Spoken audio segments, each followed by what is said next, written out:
Hi, truly multi-ethnic churches don't work. This is taken from the Flipping Church uh, text. It's chapter 14.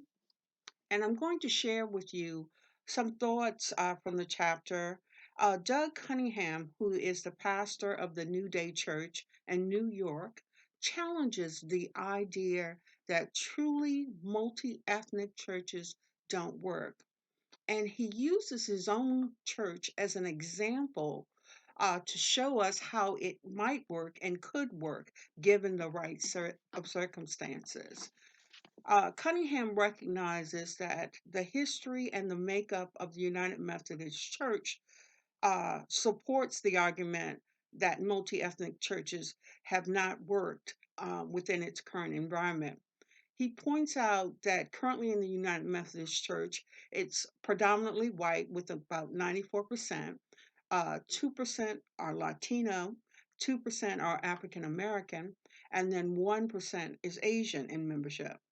There are over 32,600 churches nationwide, and only 2% reported that 20% of their membership was was different from the majority membership, which is normally white.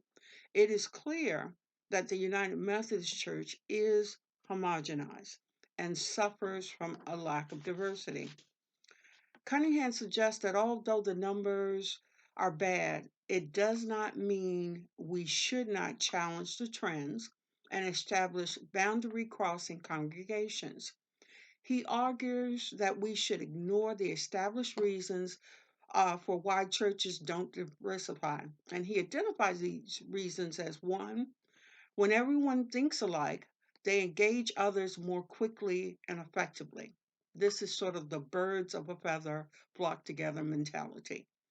The other excuse that he identifies is the easiest people for you to reach for Christ are those that are most like you.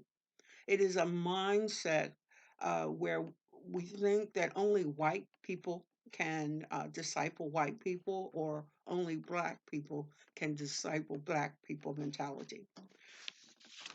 Cunningham raises two questions that he says we should ask ourselves. How do we challenge discrimination and build diversity, as we have examples where it has not worked? He says that if we increase our efforts to cross boundaries among churches with inclusion, will inclusion be enough? He says it does not work well when a dominant church invites members of another race or class or culture to join them without making significant changes in their culture. This becomes a problem because the basic racial framework does not change and goes unchallenged, and it becomes an advanced form of what he calls Anglo conformity. It's the mindset that yes, you can join us, but you are not in control and you have no power in making change in the church. And he also says, does every congregation need to be multi ethnic? And he suggests that yes, maybe um, it is. We should not move minority churches into away from homogenized environment because there's some benefits that evolved in minority churches, such as healing and empowerment. And Cunningham believes that the benefits derived from these churches override any benefit for multi ethnicity. How do we move beyond a diversified church that conforms to the norms of the dominant culture? Cunningham suggests that Jesus' ministry is an early example of how this should be done. His example of approaching persons from other races, sexes, and cultures and engaging them in conversation and demonstrating empathy is the model we should use. He says that the leadership must be representative of those who are participating in an effort to diversify. Every group should be in the center of all of the decision making. The group must be willing to challenge all social boundaries with clear intentions and persistence. And the mission must focus on worship and not diversity for diversity's sake.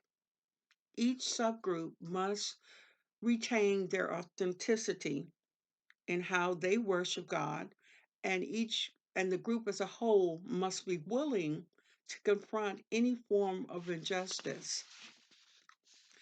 And New Day is the example that is used in the chapter to help you um, visualize how this could come about. Um, in the church, they decide to create a multicultural, intergenerational choir that must be a part of the worship on a regular Sunday. The church was intentional in organizing the choir, so it was representative of every age group and every race. The choir practices allow the members of the choir to experience and learn about the music from their cultures and other cultures and races. They do research and then they have a sharing experience. The church has also been supportive of the choir remaining authentic in its worship. And effectively, the pastor has used this as an example for other groups to formulate using their same model. What Cunningham suggests we learn from this is that one, the possibility of having more churches become boundary crossing congregations is a workable reality.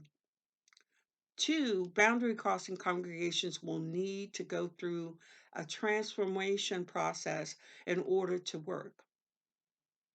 Boundary crossing congregations must be willing to support one another in the process of being transformed.